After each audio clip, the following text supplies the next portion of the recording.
Hey folks, welcome to using time-tested tactics to evaluate and boost your organizing. Giving a few moments to let folks filter in, and then we'll get started here shortly.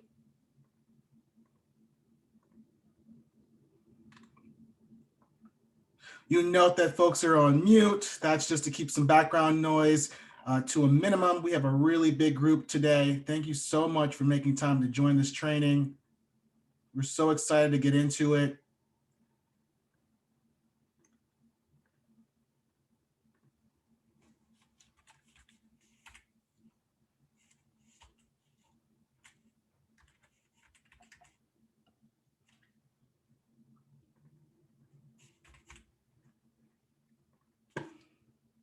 All right.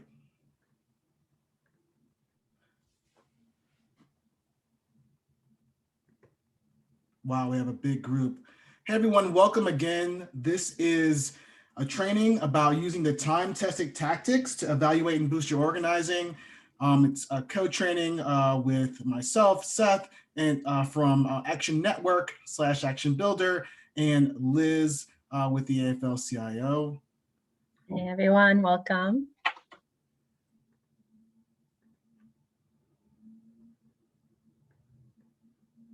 So we're going to get started here in just a couple seconds. Like I said, we do have a big group. And you'll note that everyone is on mute. That is to keep background noise to a minimum. We will be using the chat feature on Zoom if you have that available to communicate. We're going to be doing some interactive things during this training today. So thank you again for joining us.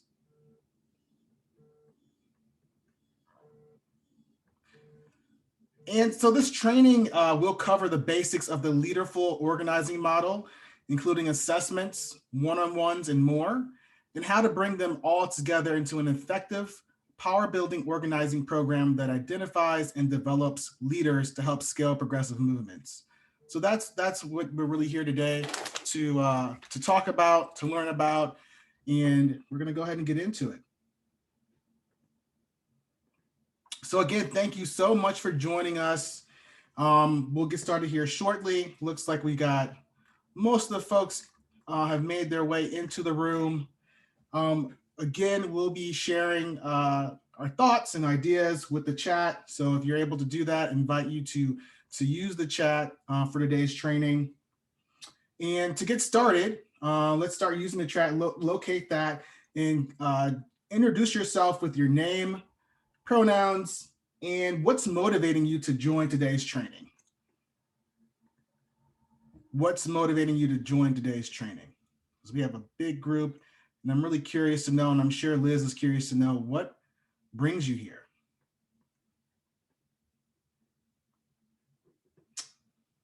So I'll give folks an opportunity to add their responses to the chat.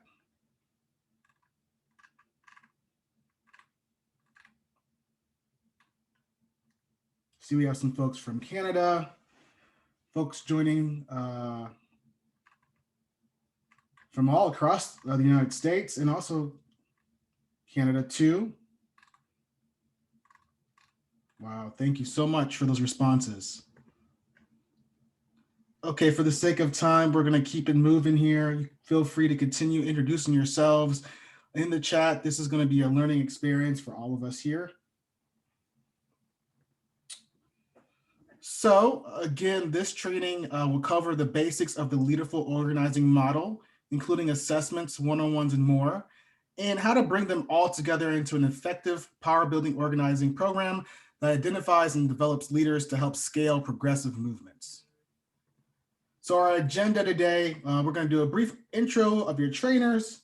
We'll set a few ground rules. We'll conduct a short poll. Then we'll really get into defining the core 5 attributes of the leaderful organizing model. And then along that way, we're going to contextualize with firsthand stories that Liz is going to share with us. And then we'll make some time for questions and answers. That sound good? Give me some thumbs up. All right. So your trainers. So this is I would say a pre-pandemic Seth out there in the field, so young and vibrant. Well, like I said, my name is Seth, pronouns he, him. I'll be your co-trainer for today. I'm a partner success specialist with Action Squared, the makers of Action Builder and Action Network, the organizing tool sets. I work and live in Cleveland, Ohio. So to this training, I bring my background in community and online organizing, which I've done for well over a decade, as well as my experience as a movement technology trainer, working to build tech workforce adult learning programs at Ohio's largest community college, and currently, as I shared, leading training services with Action Network. I've had the pleasure of working with my teammates at Action Builder and our partners at the AFL-CIO for 2 years now. Action Builder is a digital tool set built to facilitate relational organizing. It assists organizers as they do the work of developing relationships by tracking campaign support and supporting activists to build power in their workplace or community. I'm excited to co-lead this training with Liz Riley, who will introduce herself and share how she got started as an organizer. Thanks, Seth. And I still think you're young and vibrant, even after the pandemic. But my name is Liz Riley. My pronouns are she, her, and I've been an organizer in the labor movement for the last decade. My first job in labor, my first union, I like to think of as my guerrilla organizing phase. So it was very scrappy, very creative. We were focused on field work and doing a lot of earned media actions. The targets tended to be politicians and victories tended to be legislative, but this is where I really honed the one-on-one conversation skill that's been the foundation of my organizing career since then, and honed that ability to listen and move workers to action, and had a lot of fun doing it. Then my second job in labor, the second union I worked for, was more the conventional organizing model. So this is where I learned and practiced all these fundamentals of shop organizing. When shop organizing being like a work site, right? It was very tactical.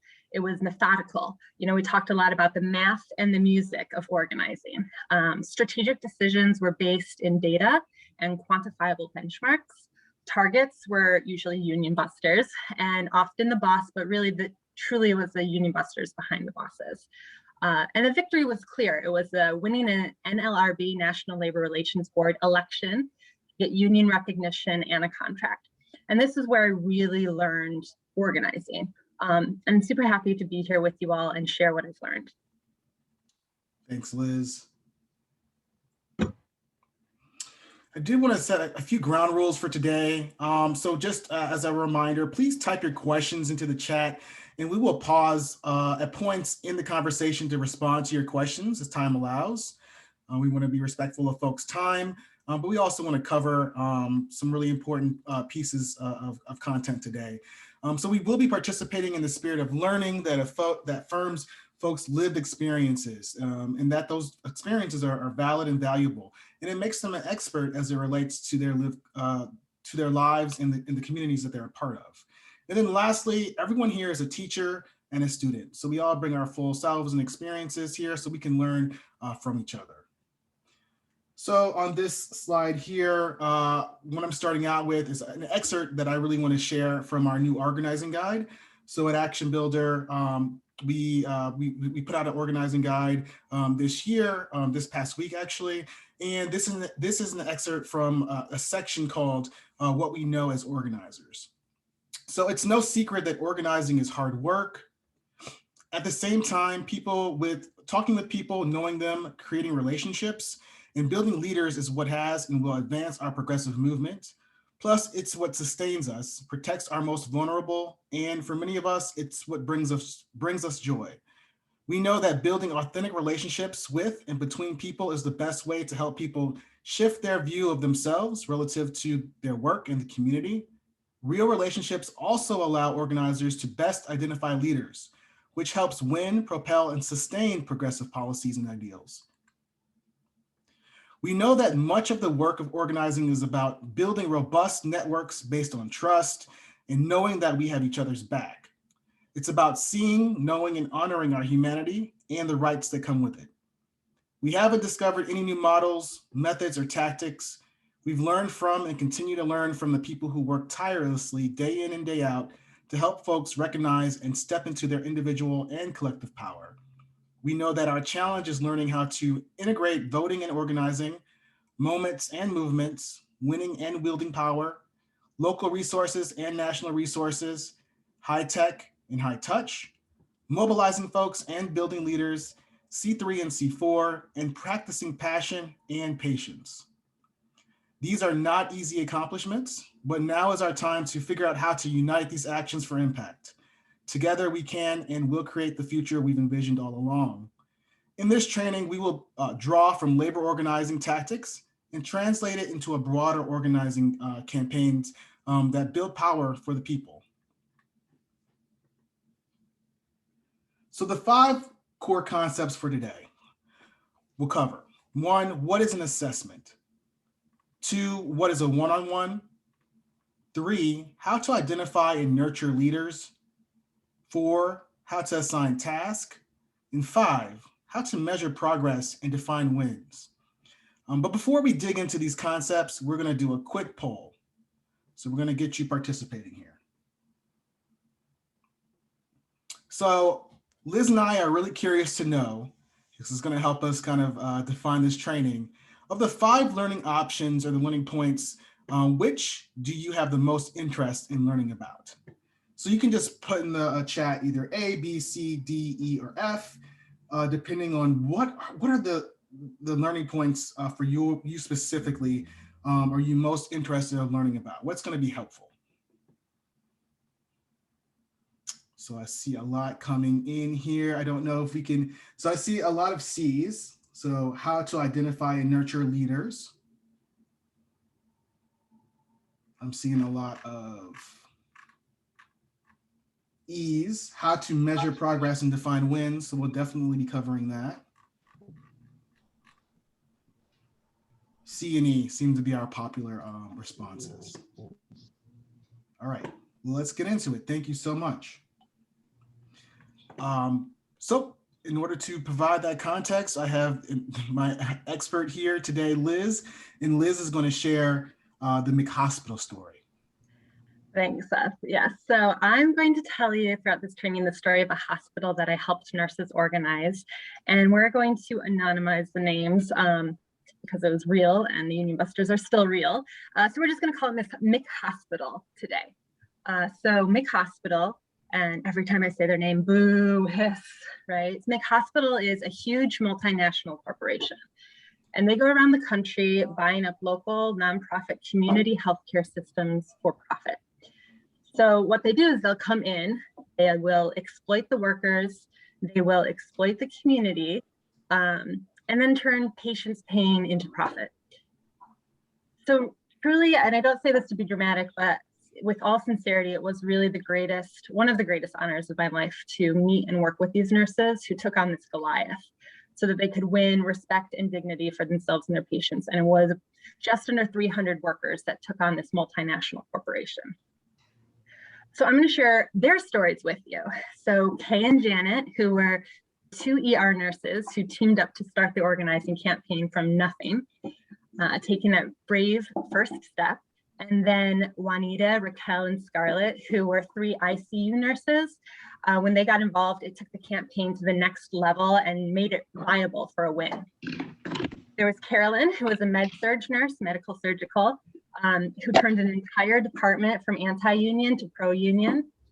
Jolene, a timid and terrified OR nurse who was completely transformed and found her voice and power through this campaign. And then Ellen, who was just a powerhouse nurse to begin with, who ultimately became a union organizer in her retirement. It's important for us to remember that our organizing efforts don't exist in a vacuum, and that there are powerful and well-resourced enemies out there who have an interest in our failure. In the case of McHospital and in labor in general, these enemies are called our union busters, right? They're highly professional, highly skilled fearmongers who get paid lawyer money to come in and terrorize nurses and workers just to dissuade them from unionizing. McHospital brought in their in-house union busting team, but by employing these methods and skills we're going to go over today, by being transformational and not transactional, we can win against the most outrageous odds. Thanks, Liz. So that is setting the stage for us today. And the first core concept that we're going to talk about is the assessment. So, in definition, assessments are essential components to building the collective power of volunteers and activists as workplace and community experts who recognize their power and lead their own work in their own communities. So, Liz, in your work, tell me how you use assessments. Yeah, it's a core aspect of all of my organizing. And in the McHospital campaign, we used a 1 through 4 assessment scale. And an assessment isn't our personal judgment as organizers of the worker. The workers themselves will indicate to us, what their assessment is based on how they answer the question, are you willing to take action, to fight, to form a union? And this is called calling the question. And it's part of our one-on-one conversation. And furthermore, workers will also continue to demonstrate their assessment based on the actions that they take. So in McHospital, 1 were our leaders. And this is the question for the group. I want you to use the chat. If I asked you to define a leader, what would you say? So in the chat, what is a leader? What are the qualities that they possess? I love that someone boos when I said McHospital. Thank you, Deborah. So Juanita, I mentioned before, she was a leader. She was a 1. She was loved and respected by everybody. She was the nurse of the year. When I would go to Nurse Betty and say, hey, sign this petition, Nurse Betty says, no, who are you, right? But when Juanita asks, Nurse Betty would say yes. So I see a lot of really interesting, great answers in the chat. So someone brave, the person people trust most, but someone got it right on point. Frank has followers. This is exactly right.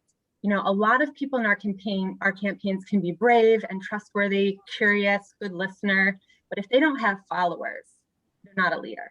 So that is the 1 key quality of what it takes to be a leader, be a 1. Then we have our 2s. Those are our supporters. So Annie, for example, was a nurse. She was a solid true blue 2. She was a new nurse. She was a millennial. She was really passionate about the work we were doing as a union. She was very socially conscious, and she was a young mother. She had a newborn. And she would take part in activities, but didn't exactly have the time to lead or organize her colleagues. Also, she wasn't very well known outside of her small group of friends at work because she was so new. So solid 2, solid supporter, didn't have followers, wasn't the 1, right? Now the 3s is really critical to understand. Our campaigns, 3s are the undecided folks. I'm not sure if I'm pro-union or anti-union. I'm kind of on the fence. I'm kind of watching on the sidelines. Our campaigns are won and lost on the 3s, right? So when you're thinking about strategic decisions, strategic actions and tasks, messaging, communications, you've really got to keep your 3s, your undecided, in mind as the audience you're speaking to. It's a pitfall to be speaking to your leaders and your supporters. They're already on your team. So you don't want to craft a message or do an action that's way far ahead of where those 3s are, because that's the surest way to leave them behind. Now, our 4s were our anti-union nurses, and this would be Karen in OB, right? So Karen hates the union. She has nothing good to say about it. She thinks we're just a bunch of troublemakers who just want dues and don't actually care about the nurses, just want that dues money, right? Karen would buy into the union buster rhetoric and then spread this rhetoric around to her colleagues as if it was truth. And in the worst cases, she would actually collaborate with management and the union busting team to undermine the union efforts, right? Back in the day, in the 30s, we called this person a stool pigeon in union speak. I really love that word. Let's bring it back, right? Some campaigns you'll also have a 5 or a 6. You really can define your assessment scale the way that you need it to be. In the labor context, 5 would be an active anti-union person, so the organizing committee for the union busters. 6 might be an activist for a different union. I personally really love using 2 pluses and 2 minuses. It's not super popular to do that, to qualify your 2s, but I think that the conversation and the asks you can make of a 2 plus is different than a 2 minus. And in all reality, those 2 minuses who will sometimes do things, but sometimes not, they're actually the 3s, right? Our enemies are assessing people too. So you want to keep that in mind. The union busters were using the same assessment scales as we are. And so if I'm going to call the question, are you willing to fight to take action to form a union? And the nurse says, yes, I'm ready to fight. But then I say, great, everyone who's ready to fight is signing this petition. And the nurse says, I'm not really ready for that. Are they really a two? Are they really a supporter? No, right? Because you need to be continually testing your assessments by making asks of people to get them to engage, to take action, and get some skin in the game, have some ownership over their own campaign. We'll talk a little bit more about that later. Mm-hmm. Thanks, Liz, for kind of breaking down assessments in the context of your work in this McHospital example. So moving on to number 2. So we're on number 2 of our core concepts now. So what is a one-on-one? You could think of organizing, you could think of one-on-ones like friendly organizing conversations. So they're definitely about organizing, but they are like friendly interviews. Organizing conversations are powerful because they allow us to cultivate an authentic bond of trust in knowing that we have shared interests. So this could be about issues at work. By taking the time to ask, listen, and know the problems and plausible solutions our coworkers and neighbors tell us, we uncover commonalities. So it's like a discovery session. We also realize that together we can stomp out any issue that is harming us. So there's definite power in that connection. In that we can have each other's back along the fight. So they're not alone in that fight because they found a relationship between you based upon those shared commonalities. So Liz, in your work, tell us about the one-on-ones and how you leverage that for your organizing. Yeah. So I've had literally thousands of one-on-one conversations as an organizer. And I'm curious if you guys can use your quick reaction button to tell me, thumbs up, have you had a lot of one-on-ones? Party if you've had thousands, scary face if you're like kind of shaky on it. What kind of experience do we have with one-on-ones in this? Pretty good. Okay, so one-on-ones is the backbone of any campaign. It's it's actually very easy to have a bad one-on-one, I think, and I've definitely blown it more than once. So first, I'm going to share with you what not to do, by telling you how I kind of blew it at McHospital. After even 6 years and hundreds of organizing conversations, I still fell into the pitfalls. So we're in the pressure cooker of this campaign. The boss knew we were organizing. We had filed for an election. The union busting campaign was in full swing, and we were really staring down the barrel of an election date, but we still did not have anyone in the OB, which is the birthing center, babies, right? No one in the OB was on our organizing committee. This was a locked unit, and the natural leader of the unit was just kind of culturally anti-union, just predisposed to be a 4. But finally, one of our ICU heroes, Scarlett, she was able to get 2 OB nurses to meet us for coffee. So Scarlett and I arrived at this Big B coffee place early, and she was a ball of nerves because the stakes were really high. And then I let the pressure get to me too, because we really wanted these 2 nurses to join the organizing committee. So when they arrived, Janet and Phyllis, I ended up being so focused on the goal of getting them to join the organizing committee that I did not spend enough time getting to know Janet and Phyllis and who they were and what they cared about, right? I didn't spend enough time asking them what their issues were, what they wanted to change at work. And as soon as Janet started asking questions about the union, I took the bait and I just replied with direct answers. And what I learned is that facts never work. Information never works. People don't make decisions about unions or, getting skin in the game based on intellect, but rather on emotion. A hard lesson to learn, but it is true every time, without fail. What I needed to do in that conversation is when they asked me about the union, I could answer and redirect, pivot the conversation back to focus on Janet and Phyllis. But instead I focused on the union. I was recruiting. They got all of their questions answered, but they never joined the organizing committee, and we never did get the OB department involved in the campaign. So the lesson here is don't recruit, ask questions, get to know somebody, build a relationship. Identify if and where you have shared self-interest, because there will be some people where you just do not share that self-interest, and maybe shouldn't be working together necessarily. There's this great quote by Galileo, and it goes that we cannot teach people anything. We can only help them discover it within themselves. So now I'll tell you about a good one-on-one conversation I had with Carolyn. This was the med-surg nurse that turned it all around in her department. Carolyn's political leanings are right-wing, borderline libertarian. She doesn't want to send her kids to public school. She'd rather homeschool them. She loves her pickup truck. You know, she and I couldn't have been more different in our political leanings and personal tastes, but she's a nurse and she cares deeply for her patients and deeply for her coworkers. I met her for coffee and asked her about herself, her work, her life, her struggles. You know, she told me that she used to care for 3 to 4 patients at a time, which kept her busy, but it allowed her to give each patient the quality care and the attention that they deserved and that she loved giving in that profession. But now under McHospital, she cares for 4, 5, 6, and sometimes, God forbid, 7 patients each shift. And she would go home every night fearing for the safety of her patients, wondering if she could have done more, worried that she missed something because she just didn't have the time. So I listened to her story intently and asked the right questions at the right moments. What's a typical day like? What do you like most about your job? If you could, what would you change? Why isn't it like that now? Who makes those decisions? Who benefits? Why? Her story came pouring out like an avalanche until she started crying. She moved herself to cathartic tears, just getting this out to someone who's listening for the first time.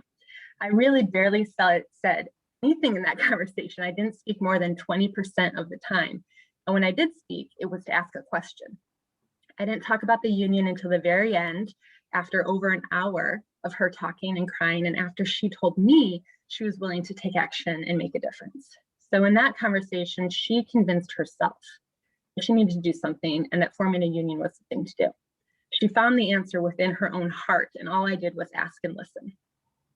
And in that conversation, we bonded and she began to trust me. And not only did she join the organizing committee to flip an entire department of 3s and 4s to 2s and 1s, but 2 years later, when she started working at a different hospital with the same issues, she called me and tried to form a union there as well.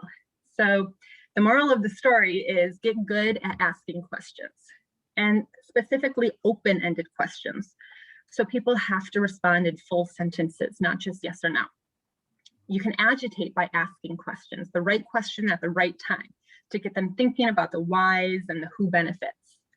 Get their story and never tell them anything. Don't tell them why they should be mad or why it's an injustice. You have to help them discover it on their own, within themselves, through their own experience and stories. And both of you should leave the conversation feeling more empowered and somehow changed, even if it's just marginally. And this is transformational organizing. Thanks for really providing that context for us, Liz. And like what I'm really hearing from your experience is just the importance. Well, this is something you've done thousands of times, so you will get better at it the more that you do it. And a big piece of it is really learning how to ask good questions, getting good at it, and listening and being able to follow up with those important open-ended questions that allow folks to really make that discovery and make that connection themselves. And that will just definitely build that rapport between the two of you through those one-on-one discussions. So that is what a one-on-one is. Thanks, Liz. So three in our core concepts today is how to identify and nurture leaders. So we already know that leaders are people who have followers. So how do we identify those in the crowd? And how do we nurture folks? So we know that the path to leadership is not a straight one. A volunteer with the organization might take on several different roles within your program before they identify your strength. So we all know those mega volunteers that help out, but they may not have the confidence or have folks that follow them yet. So you can work within your organization to determine how you define leadership. So this is important. So for example, if leadership within your organization means bringing in more activists, and developing them into leaders to make more capacity, then you can create tasks based on those characteristics, like asking people to table at an event and engage new potential activists. We're not doing as many events now, but the case could be the same as we're trying to really seek out and create those tasks to find emerging leaders. In short, there should be identifiable path to leadership within your program, and that starts by defining what that looks like for your program. So in your work, Liz, how were you able to identify those leaders and how were you able to nurture them?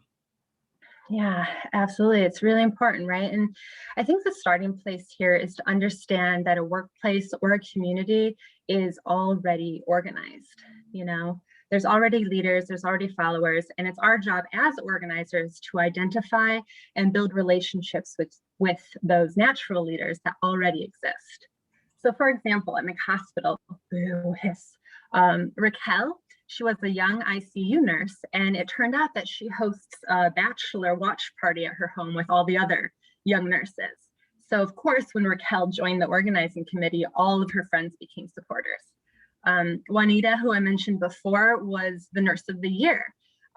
Everybody already knew and loved her, and bringing her onto the organizing committee really broke the whole campaign wide open. So, how did I find Juanita? And this is how, by working with Janet and Kay, who were those first two brave nurses that stepped forward. And I asked them questions like, who's the best nurse in the hospital?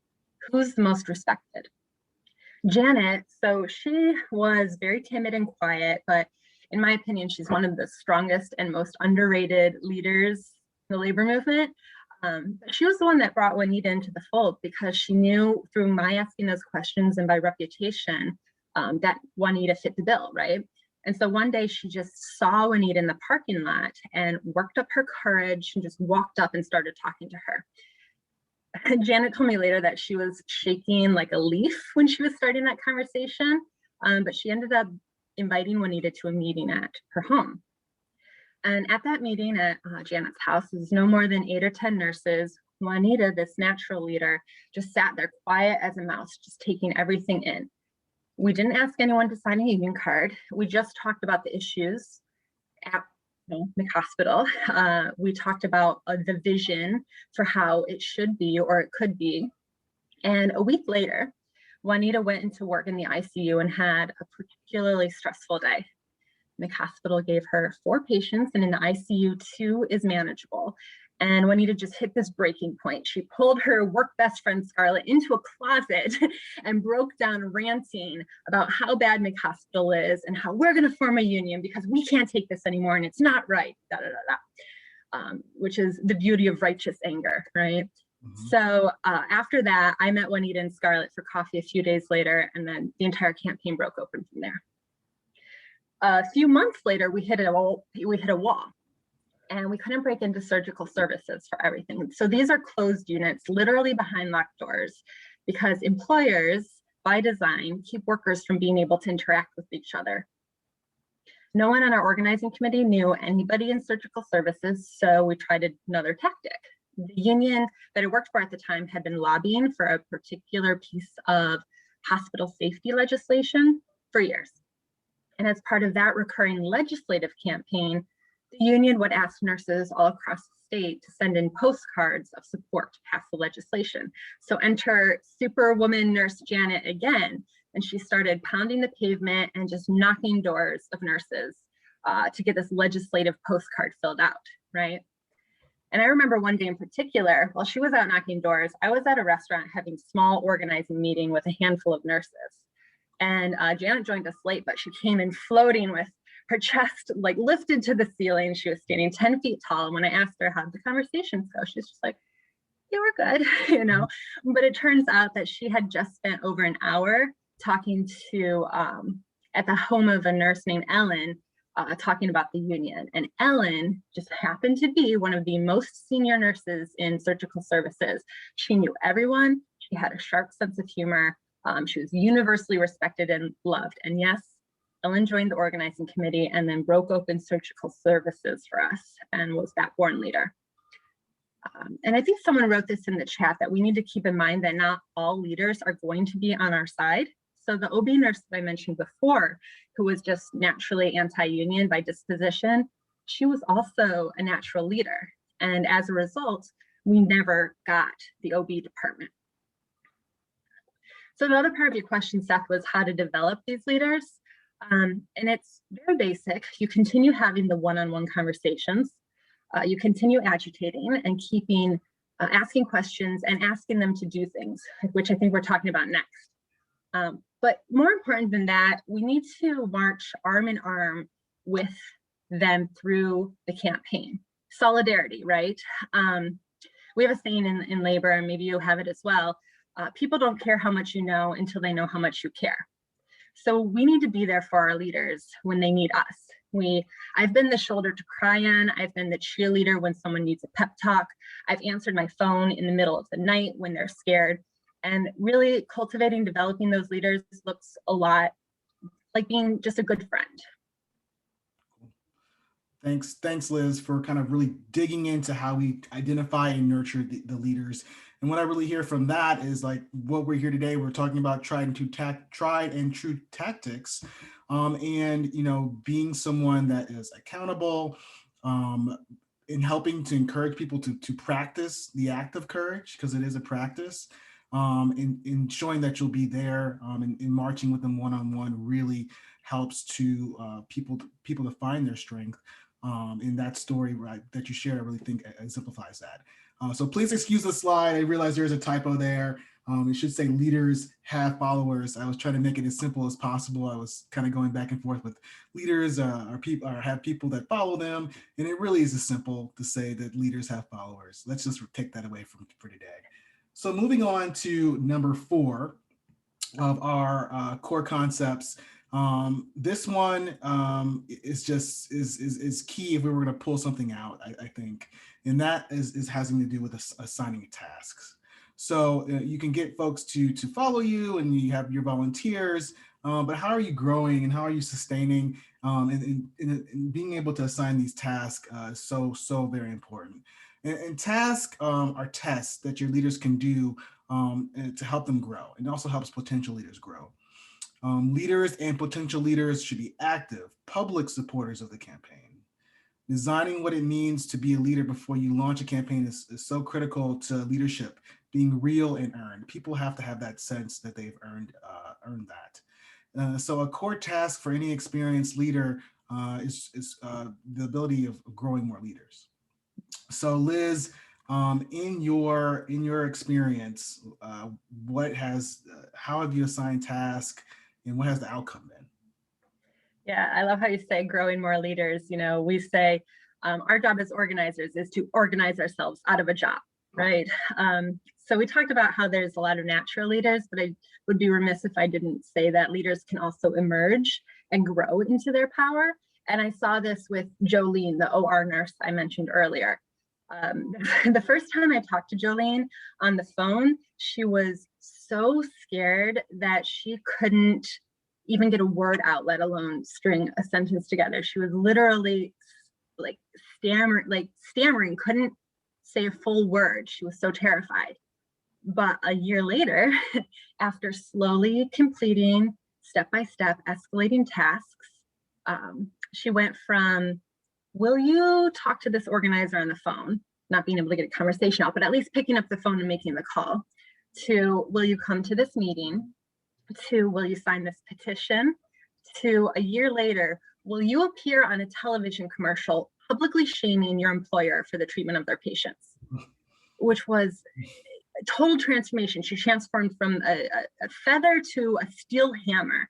And it was really like honor in my life, moved me to tears to watch that transformation. And really everyone on the organizing committee was transformed into steel by walking through the fires of these campaigns that we do. So again, doing tasks, you continue the one-on-one and agitation. Are you willing to fight? Yes. Everybody who's willing to fight to form a union is doing X, right? So we have to define that X. And I do it in an escalating campaign manner, because we have to meet people where they're at and move them slowly outside of their comfort zone. We have to start small and build. And the asks need to have, we have to have the clear goal at the end, and that asks that we're asking them now, that small, has to clearly connect to that goal that we're building towards. Okay. And for us at McHospital, the goal was to win a contract with safe staffing ratios and guaranteed benefits, wages, hours, working conditions, through the formation of a union. How do we get there? So at the start, will you meet us for coffee? Then attend a meeting. Then will you talk to a coworker about the union or about meeting for coffee or attending a meeting, right? Then will you bring this coworker, this friend, to a meeting? Then will you ask these 10 people to sign a petition? And when I say 10 people, I'm saying these 10 specific names of people in your department, not just any 10 people, right?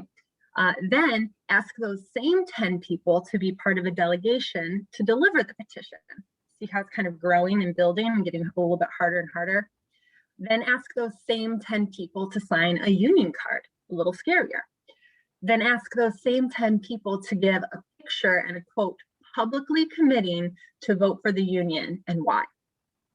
Then are you willing to push back at your employer publicly at a captive audience meeting, which is a union busting meeting in front of all of your coworkers and managers? Then wear a button to work that says patients over profits. Then march at an informational picket outside of your hospital, et cetera, et cetera, et cetera. So these tasks can be as creative as you want, but they should escalate. And the keys to a good task in an escalation campaign is that they escalate and move people outside of their comfort zones, but slowly, because it is possible for you to scare people off by moving too quickly or pushing them too far out of their comfort zone too soon, step by step, little by little. I'm thinking of, oh, What About Bob, that old movie, baby steps, right? Mm-hmm. A good task also builds public support. So in that example of, will you give a quote, picture and quote? If you are willing to give a quote, but not your name attached to it, it's actually kind of a worthless task. Anonymous quotes really don't do anything for your campaign because your activist needs to have skin in the game. Otherwise, they're a 3.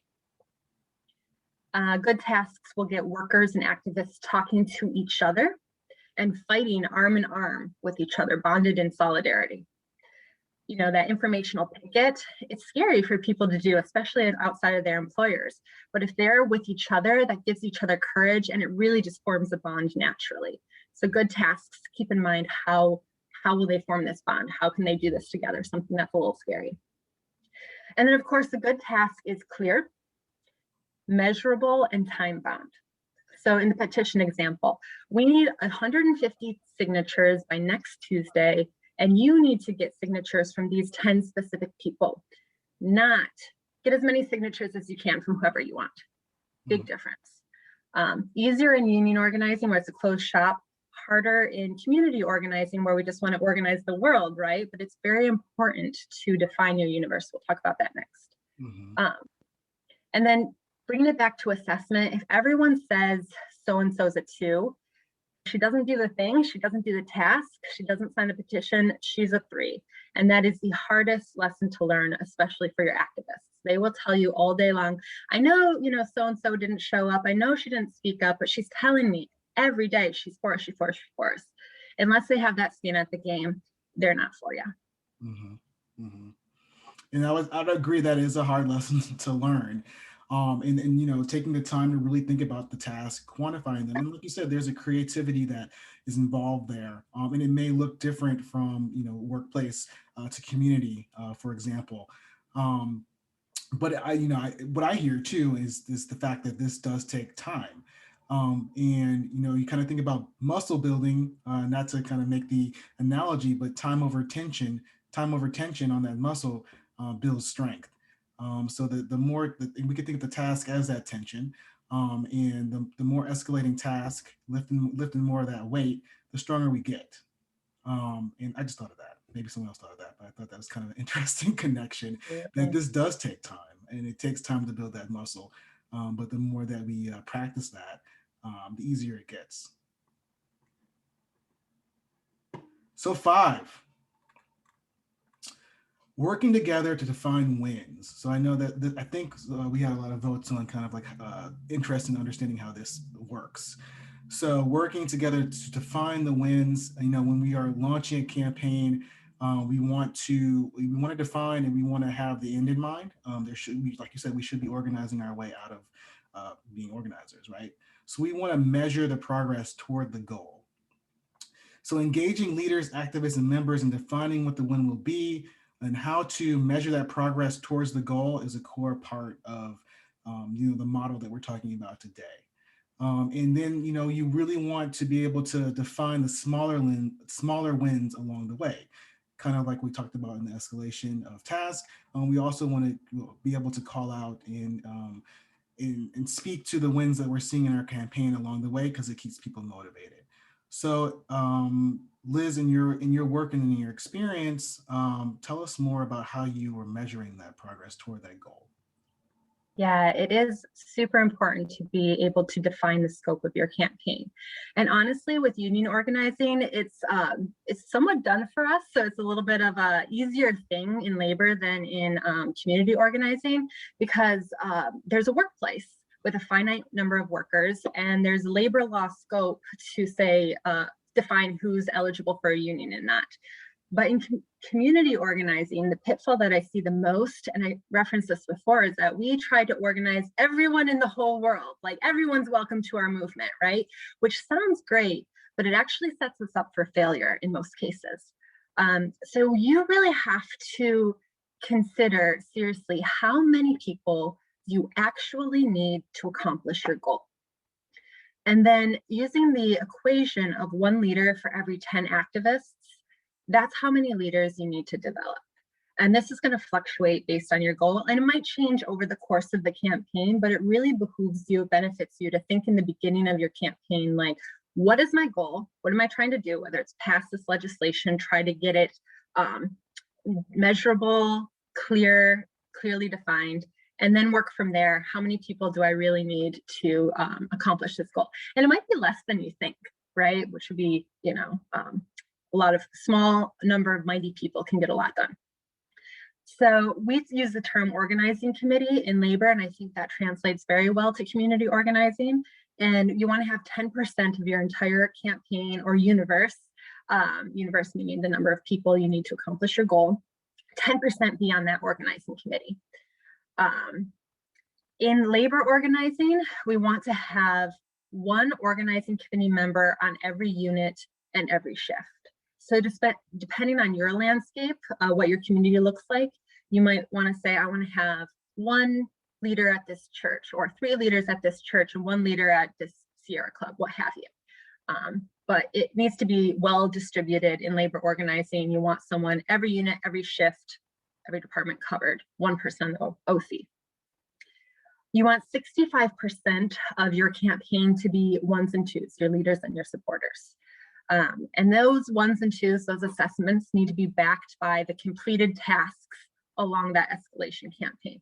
Like if they signed a petition but dropped out before they gave the picture and quote, not still a 2, not still a 1. Dropping them down to 3s, right? So we had all of these elements, all of this math in the McHospital campaign. And I'm actually really happy to say that they not only won their NLRB election with an overwhelming 70%, which is huge in labor. Usually it's like you squeak by with 50% plus 1 or you lose. But 70% was an overwhelming victory. And we sent joyfully on our end, sent the in-house union buster home with his tail between his legs. It was very sweet to see that happen. They also successfully bargained and ratified their first contract, which is even rarer than winning the union election in the first place. Getting to that first contract, like there's a small percentage of people who actually win their campaign, and of those who win, even smaller percentage that get a contract. They did both. And those 2 nurses that started everything in the ER, Kay and Janet, they were elected by their peers to be the first president and vice president of their newly formed union.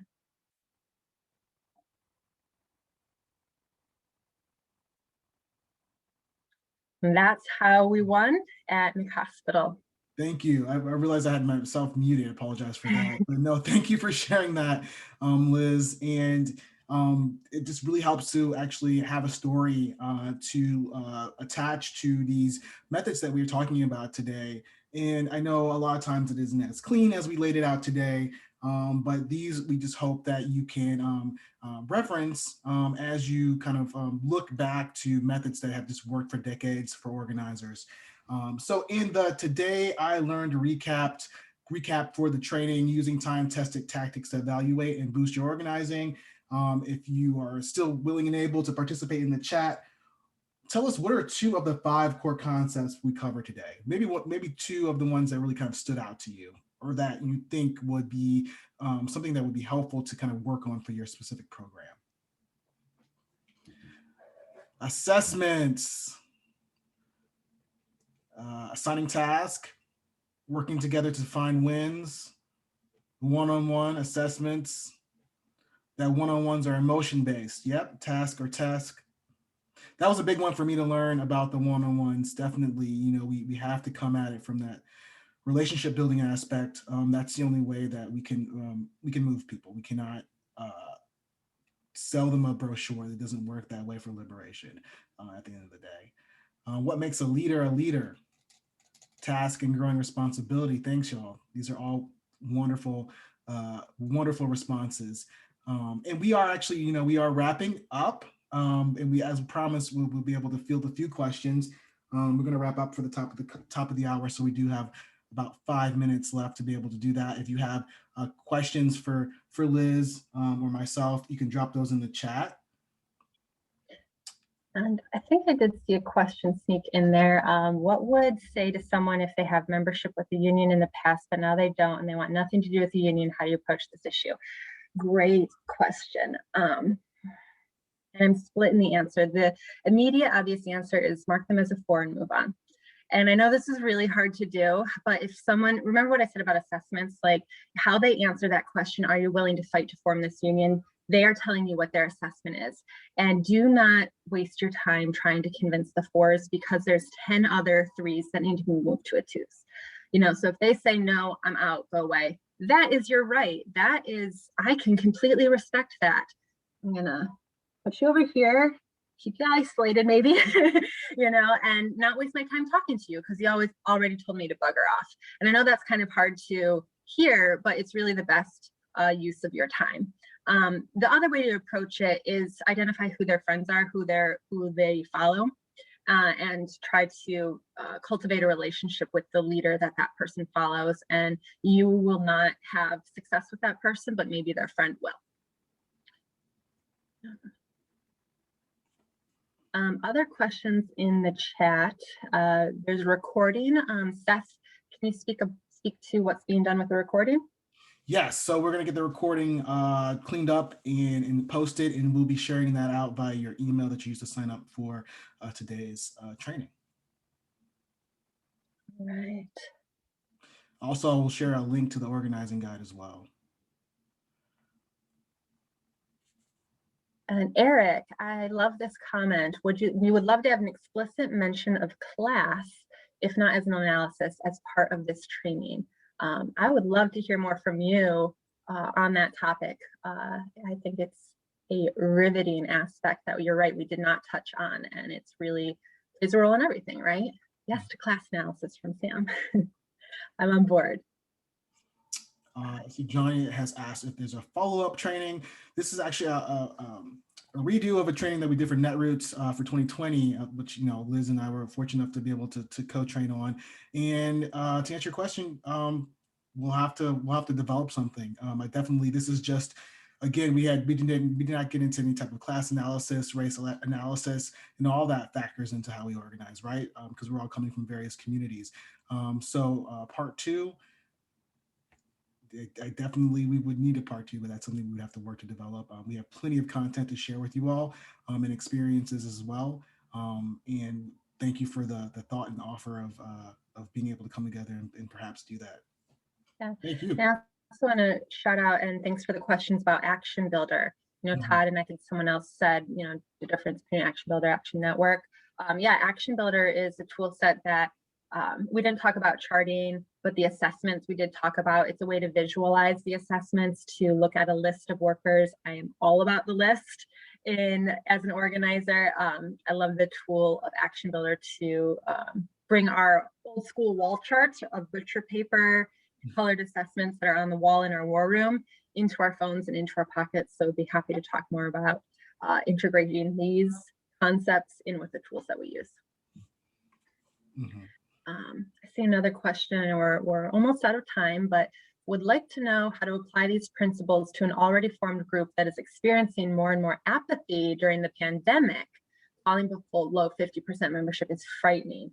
Yeah, two big things you touched on here. You know, the pandemic, workers can't talk to each other as much. That face-to-face is hard, if not impossible to do. I've been seeing a lot of success using Zoom and technology, but it really comes back to that one-on-one conversation and building the relationships. And when workers aren't in close proximity to each other, talking regularly, it super benefits the employer, just like having locked units, right, where people can't talk to each other. So finding creative ways to use technology to supplement that face-to-face one-on-one conversations. And one-on-ones on the phone can be successful too, but there's really nothing that replaces that in-person one-on-one. But Zoom has had a lot of success. I will push back a little bit on using the word apathy.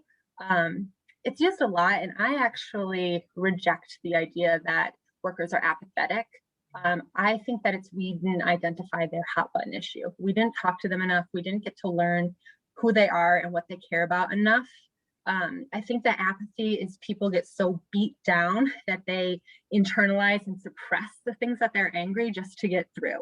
And so people who are apathetic, it's my feeling that they're probably the ones with the strongest volcanoes. They've just pushed down their feelings. And if we are good organizers and ask the right questions and ID their hot button issue, not what I care about, what they care about, you can, take the lid off of that pressure cooker and they can become a star activist. So that's my thought on apathy. Totally agreed. I mean, that the feeling of folks that are disengaged is by design, right? So we know that we're always trying to swing that pendulum back from the union, from like union busters and folks that are against us. So it is part of the work.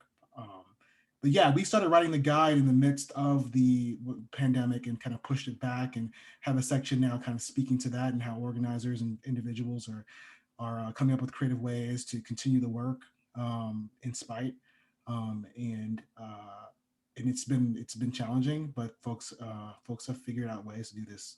Continue to organize. Cool. So, like I said, a recording will be made available. Thank you so much for joining. Thank you, Liz, for your expertise. And like I said, we'll be following up with an email with links. And everyone stay safe and healthy. Thanks so much for joining today's training. Take care. Give them hell out there. Bye-bye.